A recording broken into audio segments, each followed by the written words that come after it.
Vikramshila IAS coaching institute 14 बीघा ऋषिकेश। प्राचीन भारत का इतिहास कर रहे थे हम लोग, एंशिएंट हिस्ट्री ऑफ इंडिया। उसमें हमारा हर्षवर्धन चल रहा था। आज हमने हर्षवर्धन कालीन शासन पढ़ना है, यानी एडमिनिस्ट्रेशन ऑफ हर्षा पीरियड। लेकिन उससे पहले थोड़ा मैं शशांक के बारे में बता रहा हूँ, ठीक है। गौड़ नरेश शशांक। गौड़ जो है वो बंगाल को बोलते थे, वैसे वो बंगाल, बिहार, उड़ीसा का शासक था। कौन? शशांक। और ये किस लिए जाना जाता है? यूपीएससी ने क्वेश्चन पूछा था कभी कि महात्मा बुद्ध को जिस बोधि वृक्ष के नीचे, जिस पीपल के वृक्ष के नीचे ज्ञान प्राप्त हुआ था, उसको किसने कटवाया? आंसर शशांक ने कटवाया। बंगाल की खाड़ी में फेंकवा दिया था उसने, ठीक है। तो शशांक जो था वो बंगाल, बिहार और उड़ीसा का शासक था। हर्षचरित्र में बाणभट्ट ने लिखी हर्षचरित्र। बाणभट्ट हर्षवर्धन का दरबारी कवि है। तो बाणभट्ट की हर्षचरित्र में शशांक का एक नाम नरेंद्र गुप्त भी मिलता है। क्या मिलता है? नरेंद्र गुप्त भी मिलता है। गंजाम, ये डिस्ट्रिक्ट पड़ता है उड़ीसा में। गंजाम उड़ीसा से शशांक के सामंत माधवराज द्वितीय का ताम्रपत्र लेख मिला है, कॉपर प्लेट इंस्क्रिप्शन मिला है, जिसमें शशांक को महाराजा धीराज कहा गया है। बंगाल से शशांक की स्वर्ण मुद्राएं भी प्राप्त हुई हैं। इसकी राजधानी जो थी वो कर्ण सुवर्ण थी। अब ये क्वेश्चन बन सकता है, यूपी वाले बनाते हैं ऐसा क्वेश्चन। उत्तराखंड में तो पता नहीं बनेगा नहीं बनेगा, लेकिन यूपी वाले इस प्रकार से प्रश्न बनाते हैं, गौड़ नरेश शशांक की राजधानी कहाँ थी? आंसर कर्ण सुवर्ण। और शायद कहीं बना भी है ये पहले क्वेश्चन, ठीक है, कर्ण सुवर्ण। शशांक साम्राज्य विस्तार के उद्देश्य से मालवा नरेश देवगुप्त से कन्नौज के शासक ग्रहवर्मा के विरुद्ध संधि किया। यानी शशांक ने अपने साम्राज्य विस्तार के उद्देश्य से क्या किया? मालवा नरेश देवगुप्त से संधि की। और क्यों की? कन्नौज के शासक ग्रहवर्मा के विरुद्ध। कन्नौज के शासक ग्रहवर्मा के विरुद्ध, यानी ग्रहवर्मा को पराजित करना चाह रहा था, तो देवगुप्त के साथ उसने संधि की। और देवगुप्त कहाँ का शासक था? मालवा का था। वह ग्रहवर्मा को पराजित करके उसने उसकी हत्या कर दी। ग्रहवर्मा को पराजित करके उसकी हत्या कर दी। ग्रहवर्मा हर्षवर्धन का बहनोई था, यानी राज्यश्री का पति था ये ग्रहवर्मा। मैंने बताया था 3 भाई बहन थे ये, राज्यवर्धन, राज्यश्री और हर्षवर्धन। बड़ा भाई जो था वो राज्यवर्धन था, ठीक है। बहन जो थी वो राज्यश्री थी, और छोटा भाई जो था वो कौन था? हर्षवर्धन। तो हर्षवर्धन का जो बहनोई यानी राज्यश्री का पति ग्रहवर्मा की हत्या कर दी थी इसने। ऐसे में देवगुप्त और शशांक जो थे वो हर्षवर्धन के स्वाभाविक शत्रु हो गए थे, यानी वर्धन वंश के स्वाभाविक शत्रु हो गए थे। राज्यवर्धन ने देवगुप्त की हत्या कर दी। राज्यवर्धन ने देवगुप्त की हत्या कर दी, परंतु शशांक ने छल से राज्यवर्धन की हत्या कर दी। ये कहानी मैंने बताई थी कि शशांक ने भोजन पर आमंत्रित किया और उसकी हत्या कर दी। शशांक के विरुद्ध हर्षवर्धन ने प्रस्थान किया। दोनों में प्रत्यक्ष संघर्ष हुआ, परंतु निर्णायक विजय नहीं मिली। शशांक का निधन 619 से 620 ईस्वी के पश्चात ही हर्ष ने शशांक के राज्य पर अधिकार किया। यानी शशांक को पूरी तरह से पराजित नहीं कर पाया। जब शशांक मर गया उसके बाद ही हर्षवर्धन ने क्या किया? शशांक के राज्य पर अधिकार किया। शशांक के विरुद्ध हर्ष और भास्कर वर्मन के बीच मैत्री संधि स्थापित हुई। अब ये भास्कर वर्मन कहाँ का था? कामरूप का था। कहाँ का? कामरूप का, असम। क्योंकि शशांक असम वाले को भी परेशान कर रहा था और इधर हर्षवर्धन के तो बहनोई की भी हत्या कर दी। दोनों का शत्रु था शशांक, तो इसलिए इन दोनों ने आपस में मित्रता कर ली। किसने? हर्षवर्धन और भास्कर वर्मन, ठीक है। तो शशांक के विरुद्ध हर्ष और भास्कर वर्मन के बीच मैत्री संधि स्थापित हुई थी। शशांक कट्टर शैव था। उसके सिक्कों पर शिव व नंदी के चित्र अंकित मिलते हैं। वेनसांग के अनुसार शशांक ने बोधि वृक्ष को कटवाकर गंगा में फेंकवा दिया था। बोधि वृक्ष को कटवाकर गंगा में फेंकवा दिया था। इसी प्रकार पाटलिपुत्र के एक पाषाण खंड जिस पर बुद्ध के चरण चिन्ह उत्कीर्ण थे, उसको भी शशांक ने गंगा में फेंकवा दिया था। पाटलिपुत्र में एक पाषाण खंड था, पत्थर का खंड था, इस पे महात्मा बुद्ध के चरण चिन्ह उत्कीर्ण थे। इसको भी शशांक ने क्या कर दिया? गंगा में फेंकवा दिया। उसने कुशीनारा के बौद्ध भिक्षुओं को वहां के बिहार से निष्कासित कर दिया। इस प्रकार शशांक एक बौद्ध विरोधी के रूप में जाना जाता है। बौद्ध धर्म के विरोधी के रूप में जाना जाता है, ठीक है। इसके बाद अब जो अगला टॉपिक है वो हर्षकालीन शासन है। मेंस पॉइंट ऑफ व्यू से वेरी वेरी इंपॉर्टेंट। प्री में भी इसके बीच में से क्वेश्चन बन सकते हैं। तो हर्षकालीन शासन यानी एडमिनिस्ट्रेशन ऑफ हर्षा पीरियड, ठीक है।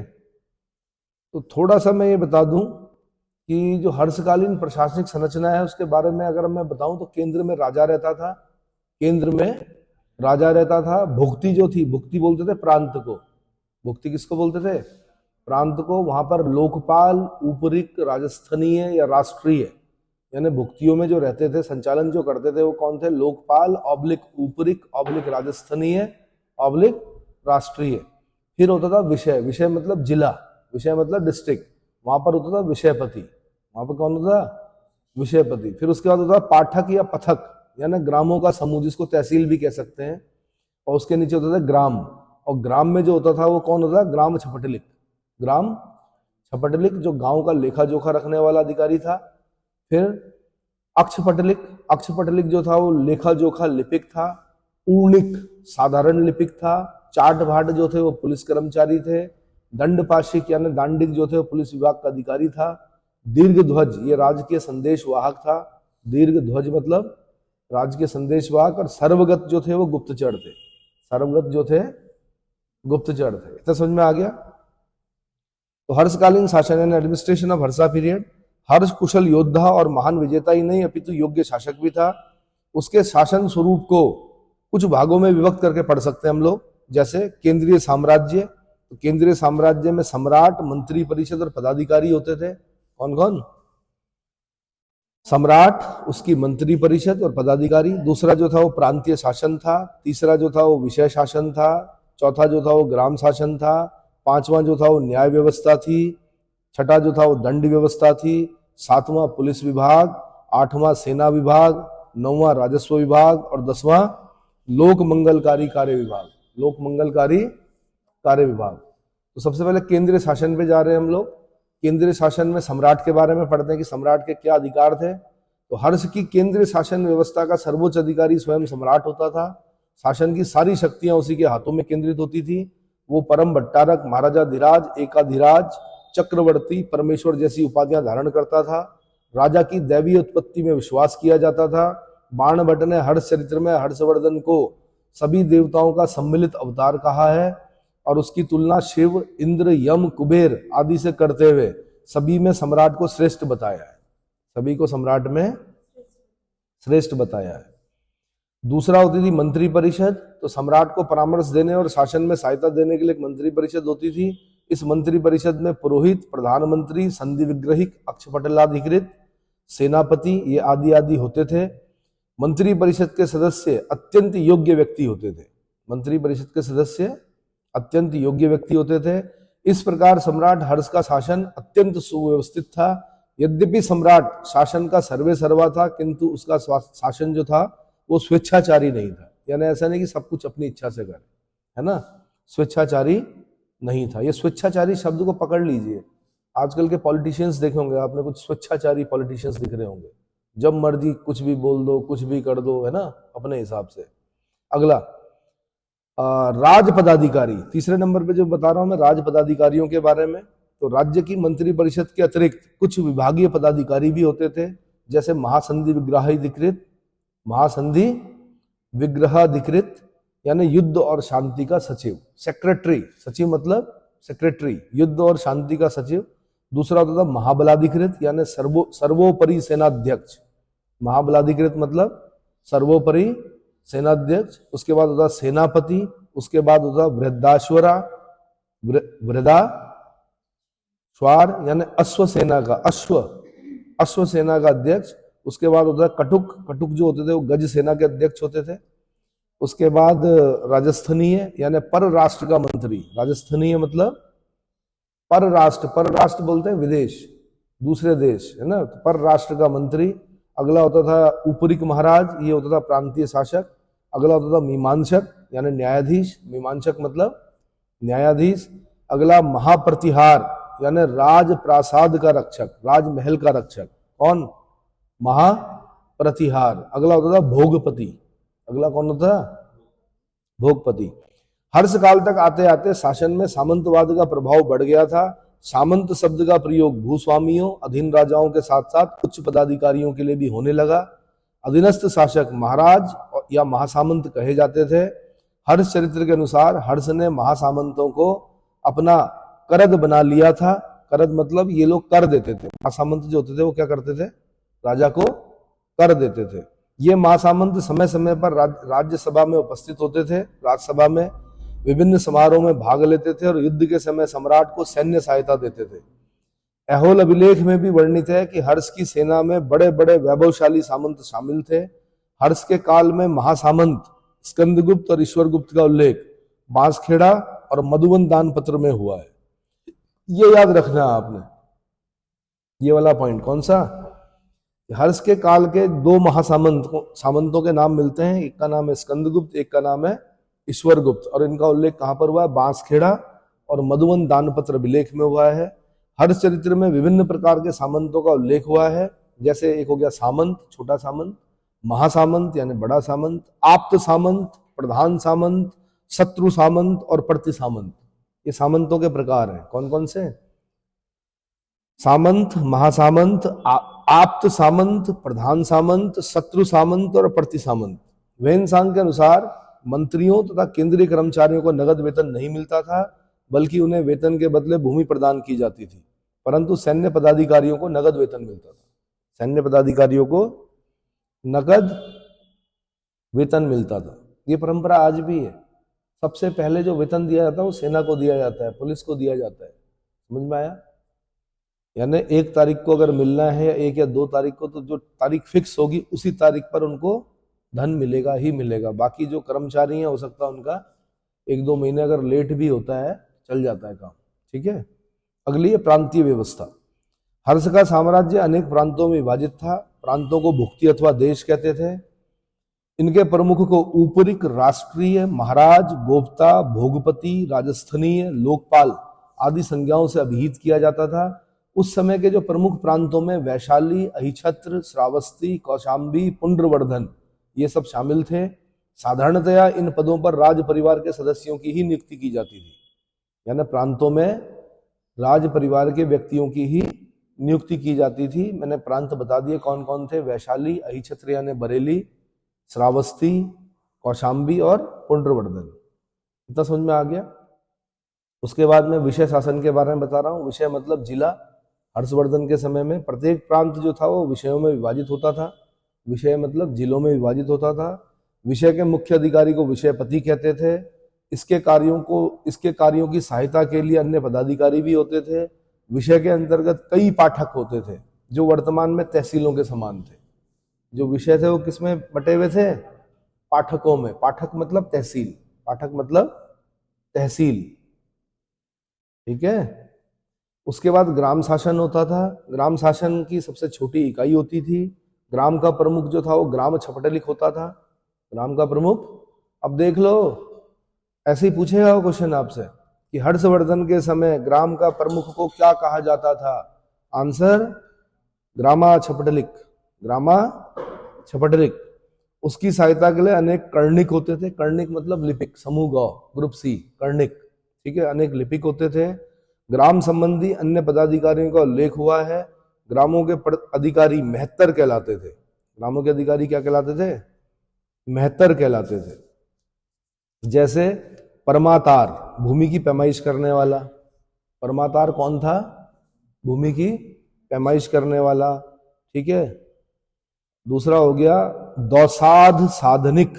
दौसाध साधनिक यानी कठिन कार्य को संपन्न करने वाला। कठिन कार्य को संपन्न करने वाला। तीसरा हो गया भौगिक यानी राजस्व विभाग का कर्मचारी। भौगिक मतलब राजस्व विभाग का कर्मचारी। इस प्रकार सम्राट हर्ष ने एक सुव्यवस्थित शासन की स्थापना की। डॉक्टर रमेश चंद्र मजुमदार बड़े इतिहासकार हैं। उन्होंने हर्ष की प्रशासनिक प्रतिभा की प्रशंसा करते हुए लिखा है कि हर्ष भारत के महानतम सम्राटों में से एक था। हर्ष जो था वो भारत के महानतम सम्राटों में से एक था। अब हर्षवर्धन के समय की न्याय व्यवस्था। हर्ष एक न्यायप्रिय सम्राट था, इसलिए हर्ष ने न्याय की उत्तम व्यवस्था स्थापित की थी। सम्राट न्याय का स्रोत था, उसका निर्णय अंतिम माना जाता था। सम्राट नीचे के न्यायालयों से आए हुए आवेदनों पर विचार करता था और अन्य अभियोगों का निर्णय करता था। न्याय विभाग के अधिकारी मीमांसक कहलाते थे। अब यहां से क्वेश्चन बनेगा, हर्षवर्धन के समय न्याय विभाग के अधिकारी क्या कहलाते थे? आंसर मीमांसक। जैसे आज आप जज बोलते हैं, है ना, वैसे उस समय मीमांसक कहलाते थे। अगला, दंड व्यवस्था कैसी थी हर्षवर्धन के समय में? तो हर्ष के समय की दंड व्यवस्था कठोर थी। राजद्रोह के लिए आजीवन कारावास मिलता था। सामाजिक सदाचार के प्रतिकूल आचरण करने, माता पिता के साथ अनुचित व्यवहार करने तथा विश्वासघात करने पर अंग भंग कर दिया जाता था।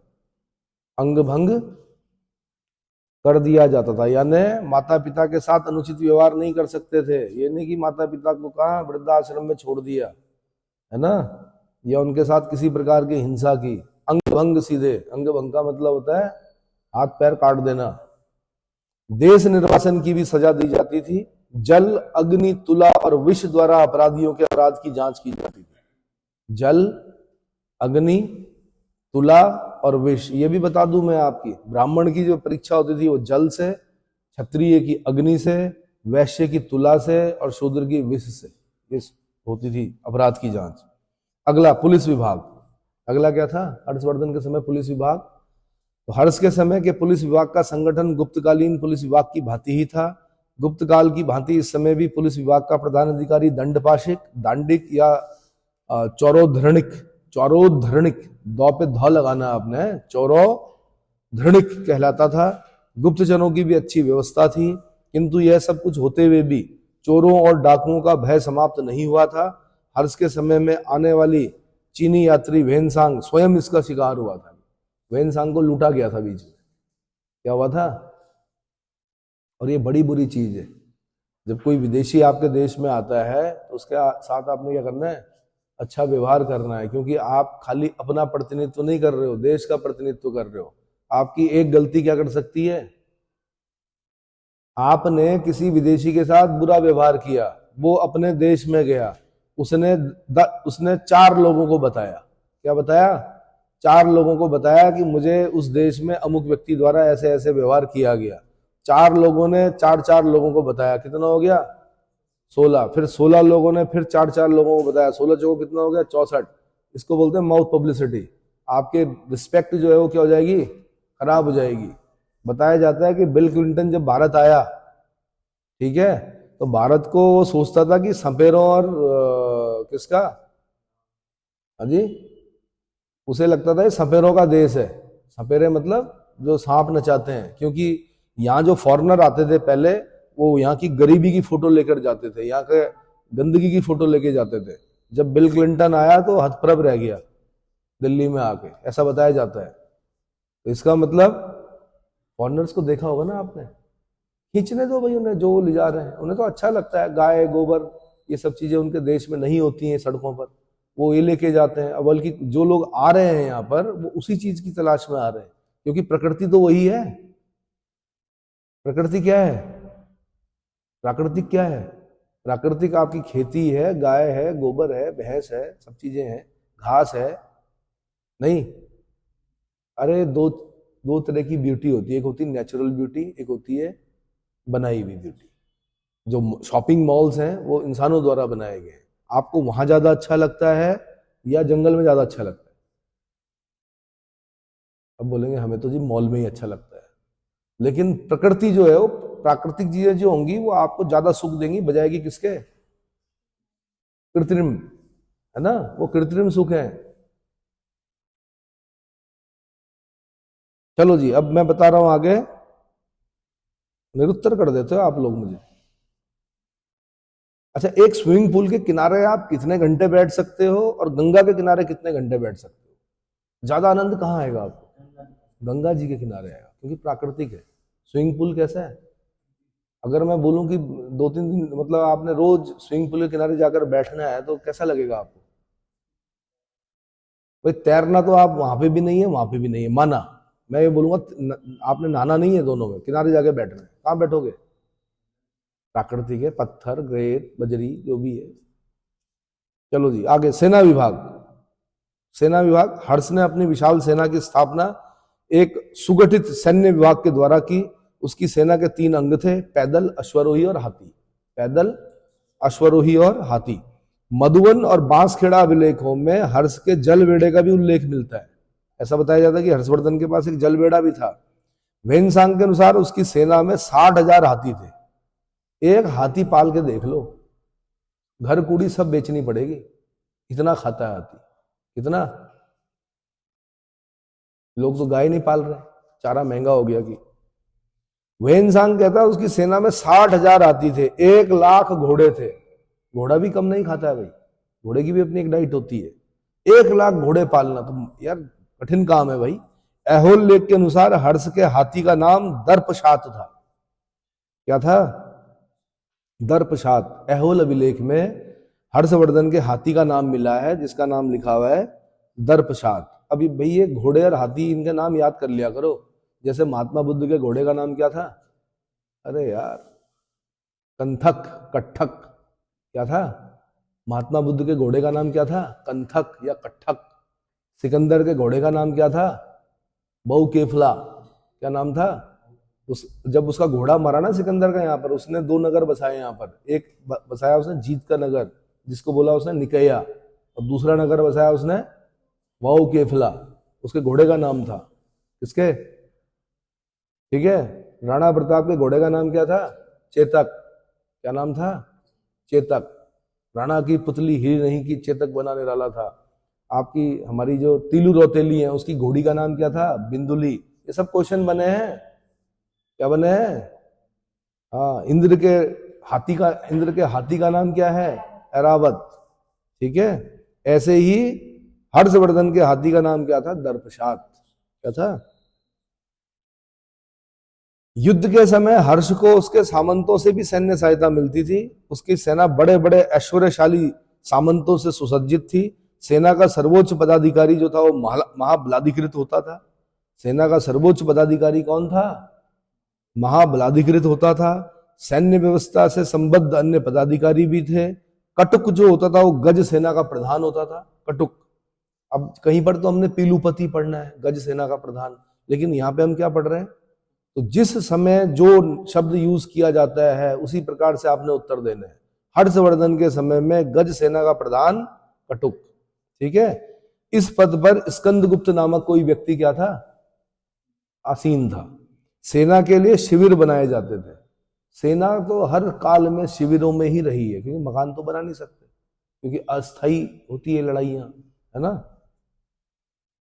मुगल काल में तो हम पढ़ते हैं कि जब इनके वो चलते थे, क्या बोलते हैं, कारवां चलते थे, तो पूरा एक शहर बस जाता था थोड़ी देर में। ये पता है?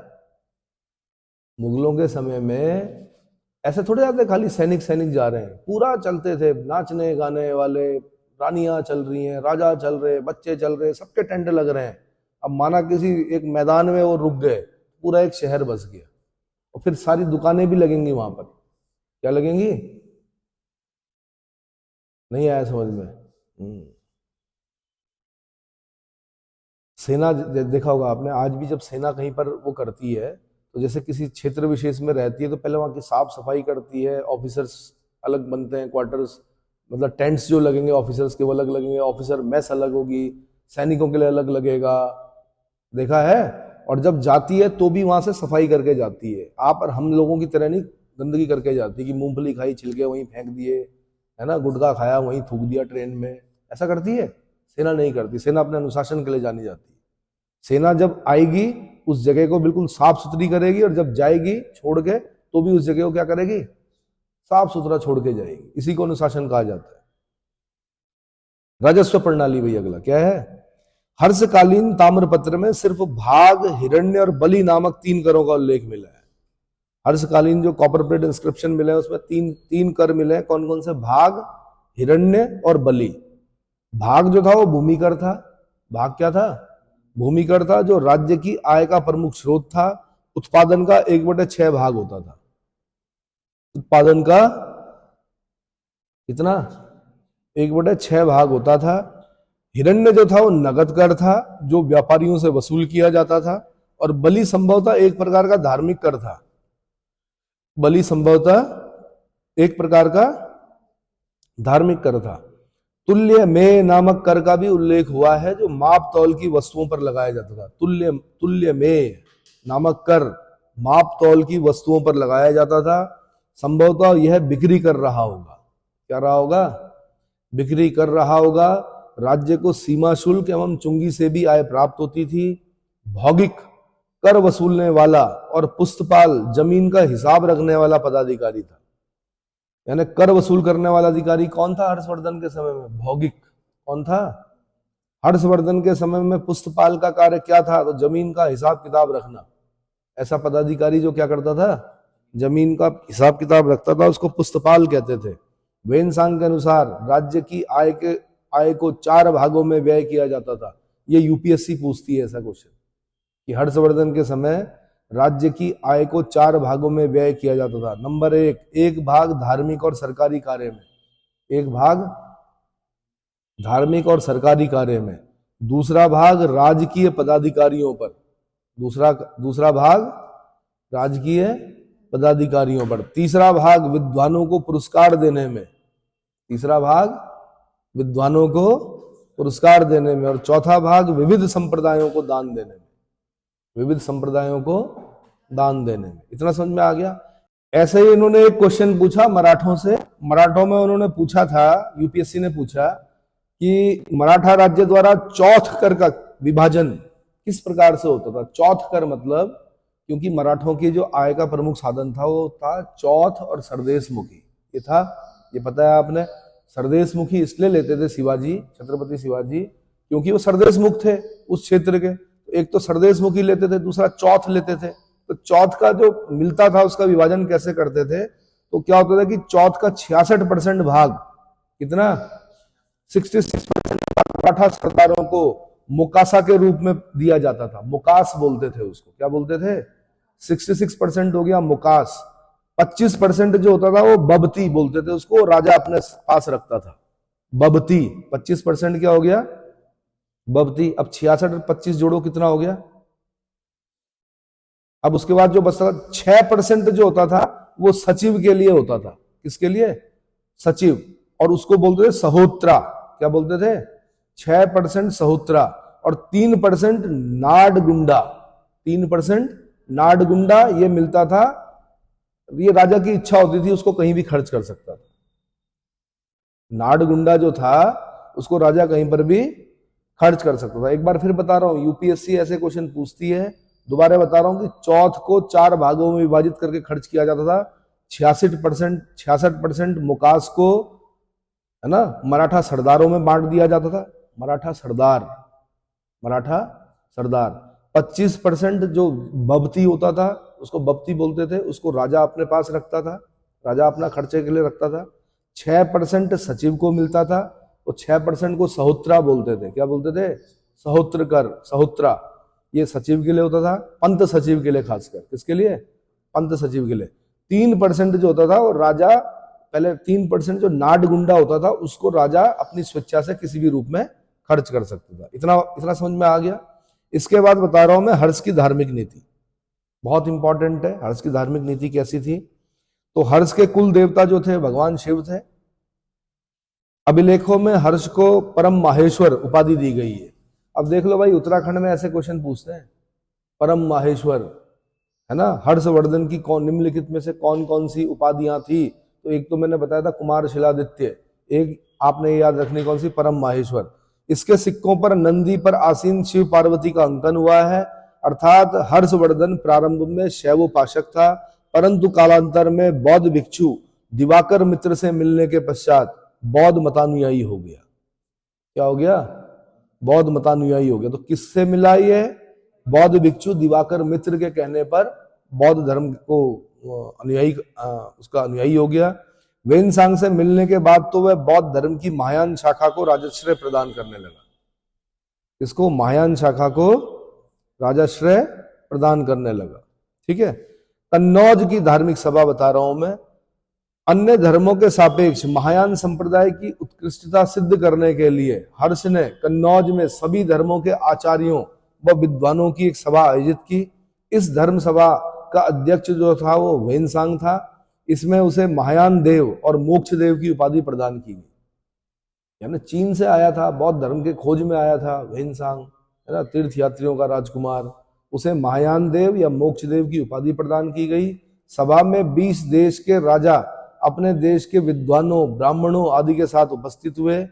वी ली ने, जिसने कि वेनसांग की जीवनी लिखी है, वी ली, वेनसांग की जीवनी किसने लिखी? वीली लिखता है वेनसांग की जीवनी में कि महायान तथा हीनयान मत के 30,000 विद्वान भिक्षु, 3,000 ब्राह्मण और निग्रंथ तथा 1,000 नालंदा के आचार्य शामिल हुए थे। कितने? 1,000 नालंदा के आचार्य सम्मिलित हुए थे। यह समारोह 20 दिन तक चला। 21वें दिन 3 फुट ऊंची बुद्ध की स्वर्ण मूर्ति के साथ भव्य जुलूस निकाला गया। 3 फुट ऊंची बुद्ध की स्वर्ण मूर्ति के साथ भव्य जुलूस निकाला गया, जिसमें शक यानी इंद्र के वेश में हर्ष और ब्रह्मा के वेश में भास्कर वर्मन बुद्ध के अनुचर के रूप में चल रहे थे। कौन लिख रहा है? वीली लिख रहा है। अब विदेशी है, झूठ तो नहीं लिख रहा होगा। इस सभा के पहले ही हर्ष ने यह घोषणा करवा दी थी कि जो भी वेनसांग के विरुद्ध बोलेगा उसकी जीभ काट ली जाएगी। जो भी वेनसांग के विरुद्ध बोलेगा उसकी जीभ काट ली जाएगी। भयवश सबने वेनसांग की बात मानी, परंतु ब्राह्मण इससे असंतुष्ट थे और सभा के अंतिम दिन षड्यंत्र कर सभागार में आग लगा दी उन्होंने। हर्ष ने दंड स्वरूप 500 ब्राह्मणों को देश निकाला कर दिया। 500 ब्राह्मणों को देश से निकाल दिया। इस सभा के संदर्भ में R.K. मुखर्जी कहते हैं कि हर्ष की धार्मिक असहिष्णुता के कारण धार्मिक पार्लियामेंट एक सांप्रदायिक सभा में बदल गई। एक सांप्रदायिक सभा में बदल गई। G.S. चटर्जी का कहना है कि यद्यपि उसमें धार्मिक उत्साह बहुत था और बौद्ध धर्म की उन्नति के लिए बहुत कुछ किया भी, परंतु बौद्ध धर्म के इतिहास में अशोक और कनिष्क के समान अपना नाम अमर करने में असफल रहा। जहां पर भी इनटॉलरेंस आएगा वहां पर दिक्कत होगी, ये ध्यान रखना। अगर आप पहले ही बोल दोगे कि नहीं आपने आना है, आप आमंत्रित, और आपने अगर उसके विरुद्ध बोला वेनसांग के विरुद्ध, तो आपकी जीभ काट ली जाएगी। अब वेनसांग सारी चीजें सही थोड़े बोलेगा, कहीं पर आप उसका विरोध भी तो करोगे, है ना। चलो जी, अब है प्रयाग की धार्मिक सभा। हर्ष के काल में प्रयाग में प्रति 5वें वर्ष एक समारोह आयोजित होता था जिसे महामोक्ष परिषद कहा गया। इसके 6वें समारोह में वेनसांग भी सम्मिलित हुआ था। यह ध्यान रखना, 6वें समारोह में कहा जाता है कि जो महाकुंभ है, कुंभ जो है वैसे तो सदियों से लग रहा होगा, लेकिन आधुनिक समय में इतिहास के हिसाब से हर्षवर्धन को उसका प्रारंभकर्ता माना जाता है, क्योंकि सभी विद्वानों को क्या कर रहा है? आमंत्रित कर रहा है। आज भी कुंभ में लाखों लाखों की संख्या में नागा बाबा, जितने भी विद्वान, सब लोग क्या करते हैं? स्नान करने जाते हैं। वो शुरुआत कहां से मानी जाती है? महामोक्ष परिषद से मानी जाती है, क्योंकि हर्षवर्धन क्या करता था? प्रयाग में प्रति 5वें वर्ष एक समारोह आयोजित करता था जिसे क्या बोलते थे? महामोक्ष परिषद। ठीक है। 6ठे समारोह में वेनसांग भी सम्मिलित हुआ। इसमें 18 अधीनस्थ राजा उपस्थित हुए थे, जिसमें वल्लभी तथा कामरूप के शासक भी थे। इस अवसर पर लगभग 5 लाख व्यक्ति, जिनमें कि श्रमण थे, निग्रंथ थे, ब्राह्मण थे, निर्धन थे, अनाथ थे, एकत्र हुए। यह परिषद 75 दिनों तक चली। यहाँ हर्ष ने क्रमशः बुद्ध, आदित्य यानी भगवान सूर्य, और ईश्वर देव यानी शिव की प्रतिमाओं की बारी बारी से पूजा की। यहाँ हर्ष निर्धनों, दीन दुखियों में अपार संपत्ति दान करता था, यहाँ तक कि अपने आभूषणों और वस्त्रों का भी दान कर देता था। अपने आभूषणों और वस्त्रों का भी दान कर देता था। हर्ष एक धार्मिक सहिष्णु शासक था। उसके शासन काल में अनेक धर्म और संप्रदायों की उपस्थिति थी। इस समय शैव संप्रदाय सर्वाधिक लोकप्रिय था। हर्ष चरित्र के विवरण के अनुसार थानेश्वर के प्रत्येक घर में भगवान शिव की पूजा होती थी। हर्ष चरित्र में शिव को खंड परशु क्या कहा गया है? बाण भट्ट के हर्ष चरित्र में भगवान शिव को खंड परशु कहा गया है। मालवा और वाराणसी में शिव के विशाल मंदिर थे। वाराणसी में काशी विश्वनाथ जी का मंदिर था हर्षवर्धन के समय में। ठीक है।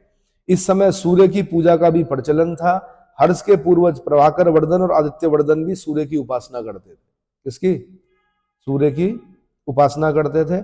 हर्ष चरित्र और वेनसांग के अनुसार जब वेनसांग एक बार गंगा नदी पार कर रहा था तो उसे समुद्री डाकुओं ने पकड़ लिया और उसे दुर्गा देवी की बलि चढ़ाने के लिए चुना। किसके लिए? दुर्गा देवी के लिए। अब चीनी की बलि, किसकी? चाइनीज आदमी की बलि चढ़ाने के लिए उन्होंने कहा ये उपयुक्त है ये व्यक्ति। लेकिन उसी समय तूफान आ जाने से वेनसांग किसी तरह बच गया। वेनसांग ने प्रयाग के संगम क्षेत्र की महत्ता का भी उल्लेख किया है। यहाँ लोग मोक्ष प्राप्ति हेतु प्राणांत करते थे। क्या करते थे?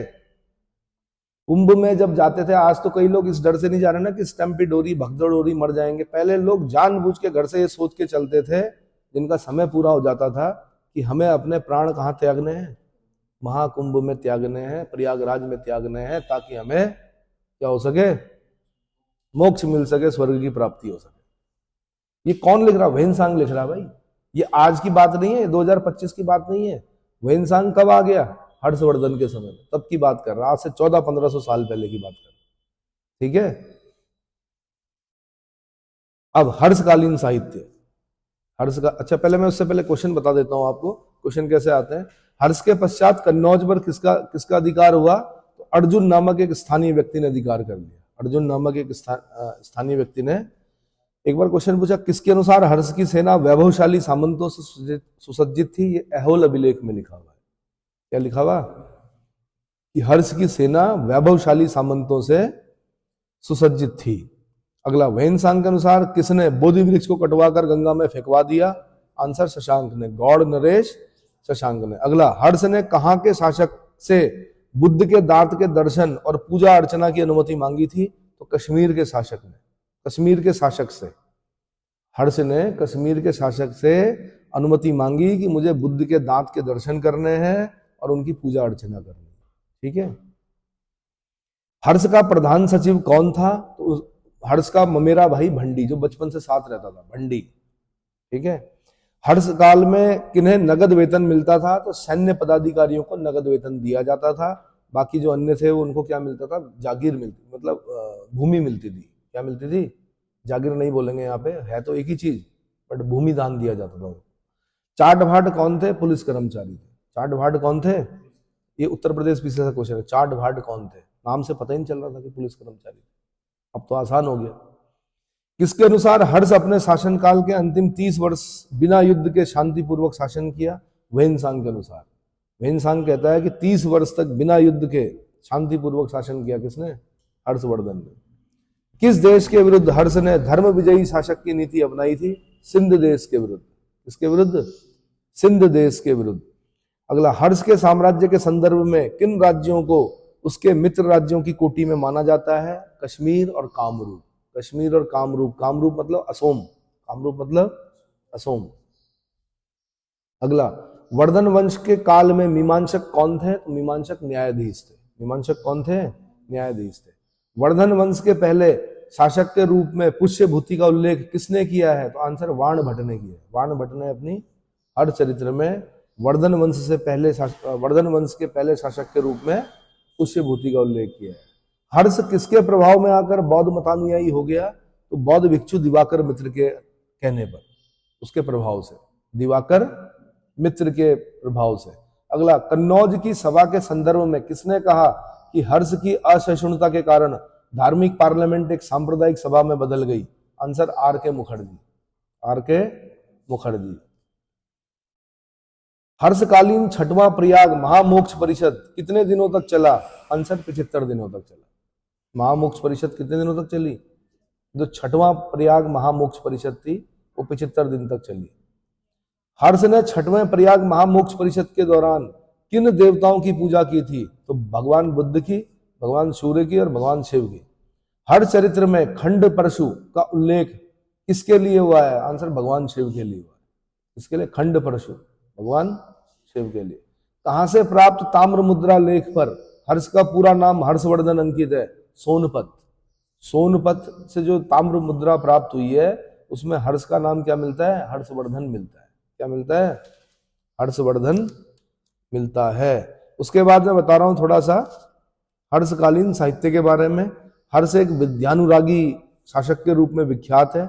उसका दरबार ख्यातिलब्ध विद्वानों से भरा हुआ था। उसके दरबार में बाणभट्ट, मयूर, हरिदत्त, मातंग और दिवाकर मित्र जैसे विद्वान उपस्थित थे। वो स्वयं भी उच्च कोटि का विद्वान था। हर्ष स्वयं भी, ये नाम याद रखना है आपने, कौन कौन विद्वान उसके दरबार में? बाणभट्ट हो गए, मयूर हो गए, हरिदत्त हो गए, हरिदत्त, मातंग हो गए, दिवाकर मित्र हो गए। उत्तराखंड में जब हम व्यक्ति परिचय पढ़ रहे थे वहां पर भी हमने एक नाम पढ़ा था, हरिदत्त भट्ट शैलेश। क्या नाम पढ़ा था? हाँ, तो ये नाम ऐसे नहीं रखे जाते। अगर कोई शिक्षित परिवार है तो कहीं ना कहीं से उठाकर रखते हैं। अगर कोई अपनी पुत्री का नाम अरुंधति रख रहा है, इसका मतलब उसने पुराना कुछ पढ़ा है। अगर कोई अपनी पुत्री का नाम अपाला रख रहा है, इसका मतलब क्या? हाँ, अगर कोई गार्गी रख रहा है तो इसका मतलब वो जानता है, पुराने उसमें गार्गी की महत्ता को जानता है। और एक वो पतिव्रता महिला कौन थी, क्या नाम था उनका, सत्यभान, सावित्री, है ना, सावित्री था, यमराज से जो अपने पति के प्राणों को लेकर आती है। तो अगर कोई सावित्री रख रहा है तो इसका मतलब ठीक है। अगर कोई अपने पुत्र का नाम क्या रख रहा है, सब्यसाची रख रहा है, इसका मतलब उसने गीता पढ़ी है, वो जानता है कि अर्जुन का नाम है सब्यसाची। समझ में आ गया। और शॉर्टकट में तो कुछ भी रख सकते हैं, टिंकी पिंकी रिंकू डिंकू मिंकू, है ना। चलो हाजी, हाँ, अगर कोई राजस्थान में दुर्गा दास रख रहा है तो इसका मतलब उसने पढ़ा है।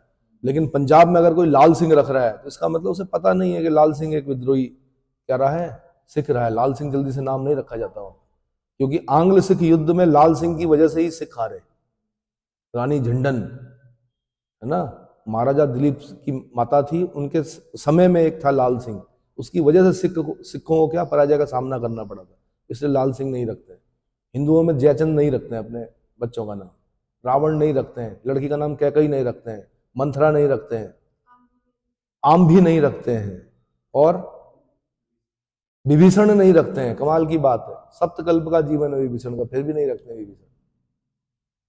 घर का भेदी लंका ढाए, भले ही उसने गलत को मतलब बताया नहीं मैंने कि आदमी सही था, गलत का साथ नहीं दिया, भगवान का साथ दिया, फिर भी क्या है, समाज है ये, क्या है, आपने कहां पर कौन सा कृत्य किया है, कहां पर कौन सा कृत्य किया है वो इंपॉर्टेंट होता है, वो इतिहास बनाता है। चलो जी, हर्षकालीन साहित्य में आ जाते हैं। उसके दरबार में बाणभट्ट, मयूर, हरिदत्त, मातंग और दिवाकर मित्र जैसे विद्वान थे। हर्ष स्वयं भी उच्च कोटि का विद्वान था। 3 नाटक लिखे उसने, संस्कृत में लिखे 3 नाटक, नागनंदा, रत्नावली और प्रियदर्शिका। कौन कौन से, नागनंदा, ये तो यूपीएससी का क्वेश्चन है, आईएएस का क्वेश्चन है, नागनंदा, रत्नावली और प्रियदर्शिका। एक मान्यता यह भी है कि तीनों नाटक हर्ष के लिए धावक ने लिखे थे, परंतु बाणभट्ट स्पष्ट रूप से कहता है कि काव्य कथाओं में वह अमृत वर्षा करता था, जो उसकी अपनी वस्तु थी, किसी दूसरे से प्राप्त नहीं हुई थी। कुछ लोग कहते हैं, कहीं पर माना जाता है कि ये नाटक किसने लिखे, धावक ने लिखे। बड़े बड़े जो धनाढ्य लोग होते हैं, कई बार पुस्तक का विमोचन कर रहे होते हैं, सुना होगा आपने कि आज उन्होंने अपने नाम से एक पुस्तक का विमोचन किया। पता चलता है कि नीचे 10-20 लेखक रखे हुए हैं विद्वान, वो बेचारे बैठ के अपने रात दिन एक करके लिख रहे हैं, और किसके नाम से छप रही है। उससे क्या होता है, समाज में उनकी प्रतिष्ठा बढ़ती है। क्या बढ़ती है, प्रतिष्ठा बढ़ती है। और होता भी है, किसी भी झूठ को तब तक दोहराओ जब तक वो सच ना लगे, है ना। पूरे अखबारों में आ गया कि अमुक व्यक्ति ने, जो अमुक धनाढ्य व्यक्ति, उसने एक पुस्तक निकाली है, और उस पुस्तक में, लगता है आपको ऐसा इतना समय मिलता होगा किसी को, आप तो अपनी मेंस की तैयारी कर नहीं पा रहे हो। हाँ, गांधी जी के बारे में बताया जाता है कि महात्मा गांधी तो जब पानी के जहाज में जाते थे तब भी लिखते थे, जब ट्रेन में बैठे होते तब भी लिखते थे, और वो भी एम्बिडेक्स्ट्रस थे, दोनों हाथों से लिखते थे, कभी दाएं हाथ से कभी बाएं हाथ से, है ना। चलो, हर्ष रचित नाटक रत्नावली में सिंहल राजकुमारी, रत्नावली है ना, हर्ष ने 3 नाटक लिखे, नागनंदा, रत्नावली, प्रियदर्शिका। तो रत्नावली के बारे में बता रहा हूं मैं। रत्नावली में उसने श्रीलंका को बोलते हैं सिंहल, यानी श्रीलंका की एक राजकुमारी है रत्नावली, और वत्सराज उदयन की प्रणय कथा, लव जो अफेयर वगैरह जो उनके बीच में था, प्रणय कथा का वर्णन नाटकीय ढंग से किया है। इसी प्रकार प्रियदर्शिका में भी उसने वत्स नरेश उदयन और महाराजा दृढ़ वर्मा की पुत्री प्रियदर्शिका के प्रणय प्रसंग की नाटकीय चित्रण किया है। नागनंदा जो है, नागनंदा में उसने बौद्ध धर्म, जो उसका कथानक है नागनंदा का, वो बौद्ध धर्म से लिया हुआ है, बौद्ध धर्म से लिया हुआ माना जाता है। इसमें विद्याधर राजकुमार जिमुतवाहन और सिद्ध कन्या मलयवंती का प्रणय प्रसंग का एक भाग का चित्रण किया गया है, और दूसरे भाग में जिमुतवाहन का सर्पों की रक्षा हेतु गरुड़ के समक्ष आत्म बलिदान की कथा है। नागनंदा नाम से ही पता चल रहा है, नागनंदा ये कथानक कहां से लिया उसने, बौद्ध धर्म से लिया। इसमें उसने क्या किया, इसमें विद्याधर राजकुमार जिमुतवाहन, विद्याधर राजकुमार जिमुतवाहन और सिद्ध कन्या मलयवंती की प्रणय प्रसंग का एक भाग का चित्रण किया है। दूसरे भाग में उसने जिमुत वाहन का सर्पों की रक्षा हेतु गरुड़ के समक्ष आत्मसमर्पण की कथा का है। मतलब उसने ये बोला गरुड़ को कि मुझे खा ले, इन सर्पों को छोड़ दे, ऐसी कुछ कथा है। इसमें नागनंदा में, क्योंकि गरुड़ किसको खाता है? सर्पों को। अब गरुड़ सर्पों को खाने आया तो उसने कहा मुझे खा ले, इनको छोड़ दे। अगला, इत्सिंह के अनुसार हर्ष ने जिमुत वाहन की कथा पर रचित अपने नाटक का मंचन भी करवाया था। नाटकों का मंचन होता था इस देश में पहले भी, ठीक है। हर्ष को भारतीय साहित्यिक इतिहास में बड़े आदर के साथ याद किया जाता है। जयदेव ने हर्ष को भास, कालिदास, बाण, मयूर जैसे कवियों की कोटि में रखते हुए उसे कविता कामिनी का साक्षात हर्ष कहा है। किसने?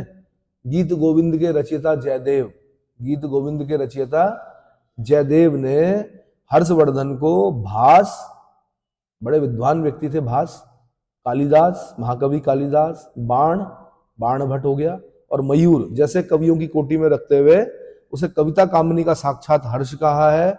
इसी प्रकार 11वीं सदी में गुजराती कवि सोड्डल, बड़ा इंपॉर्टेंट है भाई, ये क्वेश्चन बना हुआ यूपीएससी का है। गुजराती कवि सोड्डल, उनकी जो कथा का नाम है वो है अवंती सुंदरी। क्या है?